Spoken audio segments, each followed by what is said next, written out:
Hello guys and welcome back to another FPL video. Today we're going to take a look at my team selection for the upcoming Game Week 7.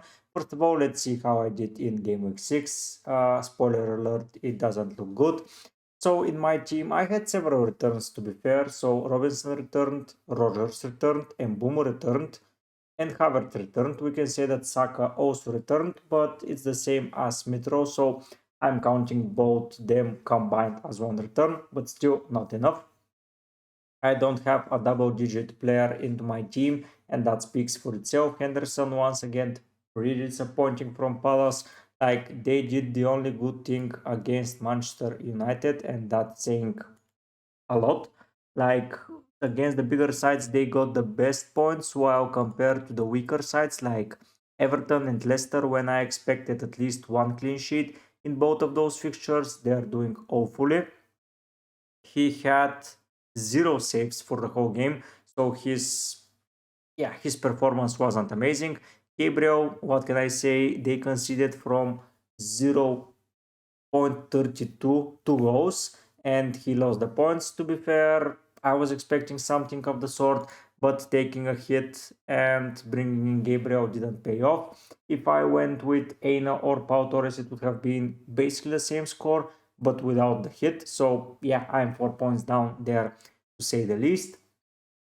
Trent, a stupid yellow card at the beginning of the game, then wasn't playing the best football there is. But still, I think that he has a very high ceiling, and the returns that he got so far is just not enough. He will get more returns, I'm sure of it. There is a hard fixture coming for him, but it's for the whole Liverpool side. To be fair, around here it's UCL game after Chelsea, I believe, then Arsenal, then Brighton, then UCL, then Villa, Southampton, UCL, City. It's tough for them. So I know why people are looking away from Trent, but I'm going to keep believing in him, and I feel like he's going to start returning sooner rather than later. So I'll keep him to my squad.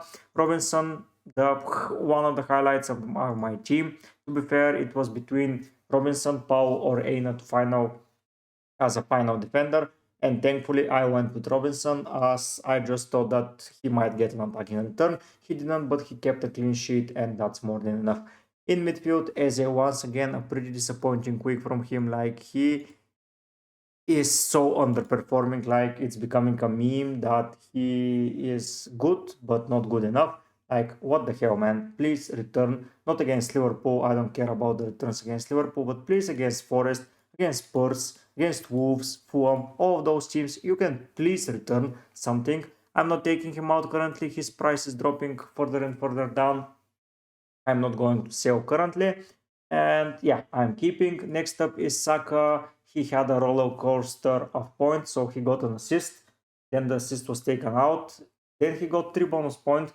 Then they were dropped down to 1. And at the end, he finished with 3 points. As my captain, that's the first captain that I don't get a double digit from. To be fair, only Mbumo would have been a feasible captain option that I could have went for. And yeah, for now, I think that Saka did alright, played amazingly well.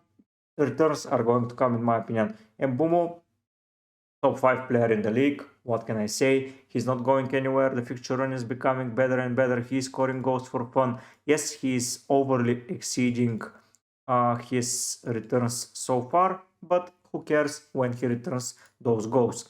Rogers, a goal, 63 minutes from him. I was scared that he had an injury, but by the looks of it, it's looking alright. And Smith-Rowe, nothing too amazing. Up front, Haaland blanked, and thankfully, because he was so popular as a captain that if he scored, I would have been even further down. And Havertz scored the luckiest goal in his career, in my opinion. A lucky rebound from a place where they kicked the ball and he just rebounded on him. Yeah, it is that. I didn't own any of the big hitters this week. Nor Palmer, Salah got good returns. McNeil got good returns. Martinelli got good. Trossard got good. Basically, my team avoided good returns, which is saying a lot. But yeah, you cannot return in all of those weeks. My rank has been dropping in the past several weeks. I'm 240,000, which is not good, to be fair, but it could have been way worse without Palmer. If something happened, yeah, It doesn't look good, but honestly, team is solid. Team is looking okay. I'm looking feasibly okay. Like it's not the most amazing rank around here. If you look at that for 48,000, that was a good game week, by the way. I thought that it was going to be poor, but at the end they just returned massively everywhere around the team, left, right, and center. So yeah, quite hoping for such a week like here, and those two ranks are just, yeah, not good. This rank was okay, but then I need something to push a little bit higher, and I am hopeful for game week 7 we can improve in the FPL MV League. It's Kid Drayton at the first place. SJ, once again, such a good performance. He won my mini league last time around, and he has been performing really well. Watkins, I didn't know, I forgot about him. McNeil, I said, and Bumo, a lot of players performing really, really well. Into the Discord league, I believe that what happened? Okay, sorry. So I go here in the Discord league, I go here, and yeah, I'm still on second place, but he's pulling away Tom. Elsewhere, nothing too amazing to say the least from anyone. Like my rank should have been better, but let's say I'm thankful for that, as a lot of players that are good FPL players are around the 2-3 million rank, and me being at 250k feels alright. Going into game week 7 and seeing my team selection for there, it's looking a little bit questionable. So first of all, I'm captaining Haaland.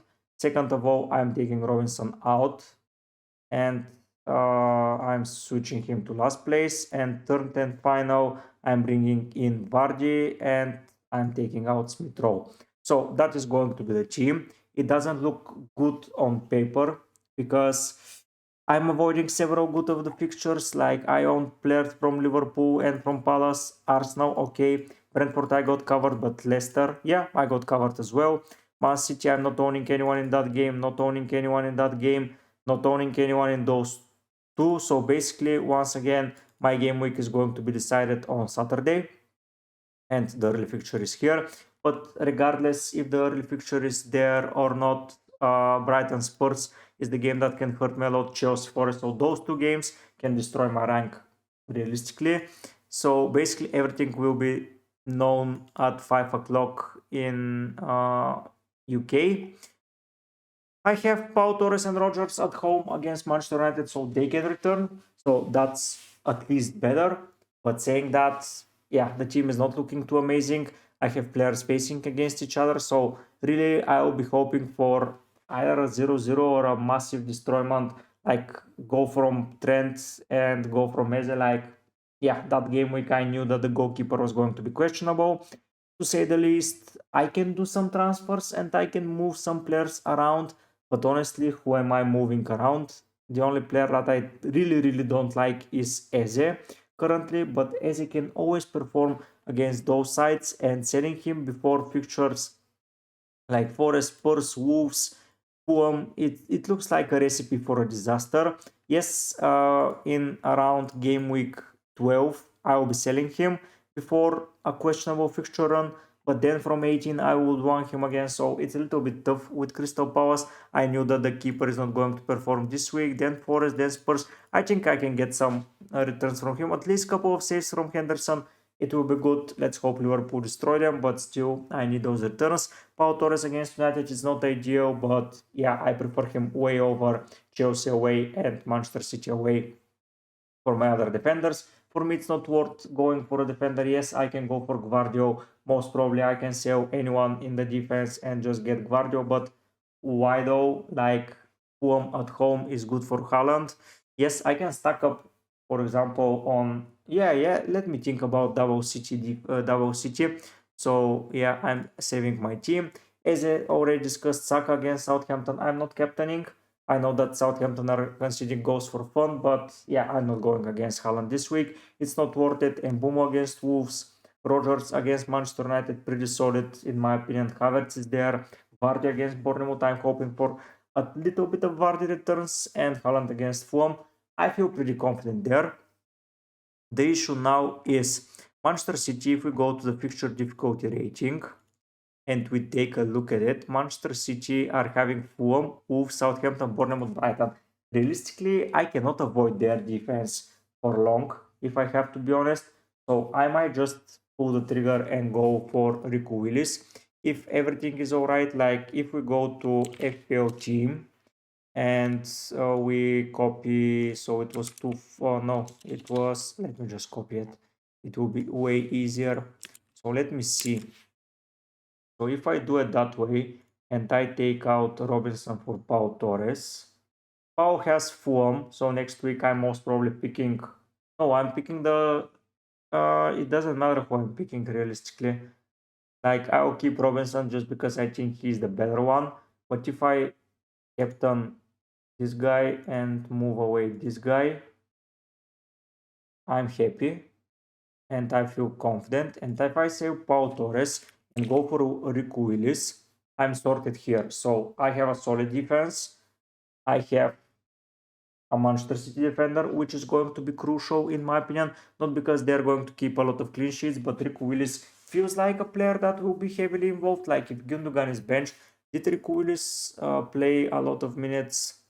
Did he got subbed off realistically in the Champions League? They destroyed Slovan Bratislava 4-0 and Rico Willis was not taken out. But if we see his heat map, where look at, oh no, you're not seeing where he's playing, so let me just yes, now you're seeing it.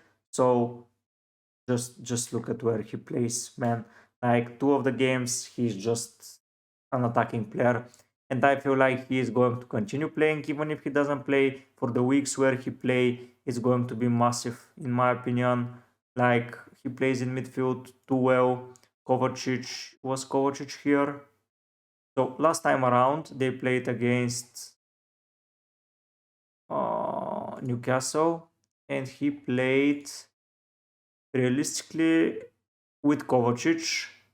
So I feel like something similar may happen and Gundogan will get a rest or not. Like the other option is to go for Joško Gvardiol against yeah, he plays too offensively as well. So Gvardiol got a sub off, so I can do several things. So I can take out Willis and be with Gvardiol. 5.9, it's immediately inside, so I have the money to maneuver. That's good, but that will mean that in game week 8 I'm rolling and I have it that way. Game week 9 I'm selling Saka for Foden most probably, and Havertz for, let's say, Solanke.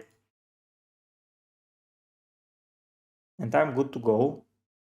Like I can rely on Everton and Leicester to cover Gabriel, but I'm playing Gabriel and Trent both. And I have this fixture run. Like, okay, then game week 10. Yes, I can rely on those players. Maybe I can sell Rogers and just go for someone at 6.5, whoever the hell that is, or just keep him and play Smith Rowe, because it will be time for Smith Rowe then game week 11. Yes, I'm keeping it that way.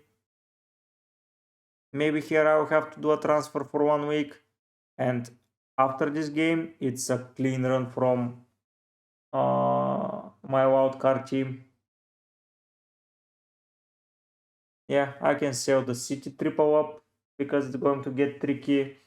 Doesn't until then they face Brighton, so yeah. The question is, should I go for Gvardiol, who seems to be playing really well and got a good rest, if you ask me. So he got a 10-minute break. It's not the end of the world. Rick Willis high upside, so lineups, Joško Gvardiol, yeah, he played defensively at some point, while Rick Willis is too offensive, if you ask me. Expected goals is high. Gvardiol got into good chances. How many shots? One off target, yeah. While Rick Willis was a little bit quiet. If you go to the EFL Cup, it's once again Rick Willis man of the match. Like he is so solid. And he played like midweek, then week, then here he was benched. He played here. Player of the match was Gvardio. That says a lot. Yeah, look at that. He was so offensive. And against Brentford, it was Rico Lewis on the left, but got subbed off. Then against Manchester City, against them, yeah, Gvardio is still offensive.